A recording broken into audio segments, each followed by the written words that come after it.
And joining us now here on the program, we have Ryan Hunt, FMC Technical Service Manager, is with us. We're talking grasshoppers and grasshopper management in our fields during this growing season. Ryan, great to have you on the show today. I hope you're doing well. Yeah, things are going good here. Thanks for having me today. Well, we appreciate the time, and let's jump in. Grasshoppers here in 2023, a little bit unpredictable. We got to think about our management as we get into the heart of this growing season now that planting is starting to wrap up. Just in general, let's talk about grasshoppers and maybe some of the concern or worry that we could have about grasshoppers here as we get into this growing season more, Ryan.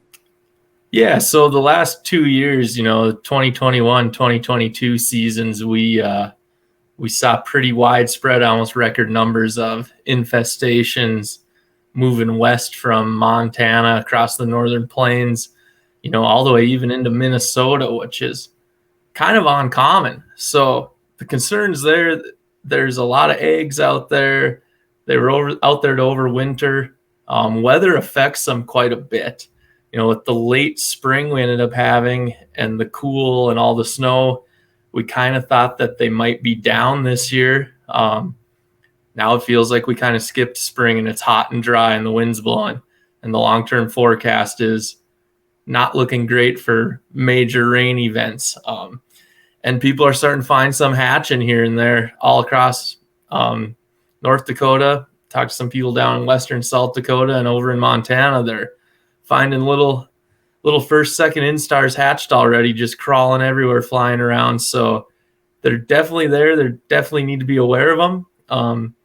If the weather does turn and we get a bunch of moisture and stay wet, there's some diseases that can kind of thin them out and some predators that'll take them out. But right now with the long-term forecast, it's looking like they're going to be something to keep an eye out for and have a plan ready. Well, thinking about it, and as you mentioned, that hot, dry weather, of course, is a breeding ground for hatching of grasshoppers. So I would have to think having that plan ready, scouting at least once a week, twice a week. What are we thinking there? I would have to think that's a key part of any management plan, Ryan. Yeah, absolutely. I mean, at least once a week, if not more often. I mean, these things can let alone hatch overnight. I mean, the way the wind blows up here in the northern plains, they can be here overnight from halfway across the state anymore. So you really want to stay on top of them. And once they get thick, they can really wipe out a field. So, having that plan ready, having a good insecticide program ready for whatever crop it may be, just stay on top of it. A lot of times we don't think about grasshoppers till, late July or August when the heat turns on and gets dry, and some crops are already kind of mature and it's not a big concern. Other ones aren't. But, they can still start wiping things out. But when we start seeing them this early with the forecast, we'd really want to be ready and prepared and be able to start thinning them out and keeping them out early. Well, and you mentioned as well having an insecticide ready and having those options on the table for you and ready to go at the right time. And I'm sure with FMC, you guys have a lot of great products that can help growers out in the fight against grasshoppers, don't you, Ryan? Yeah, absolutely. We have Mustang Max, which is all around pyrethroid that'll kind of knock down what's there, take out what's there. But the one product we've had some great success with the last 2 years is Vantacor insecticide.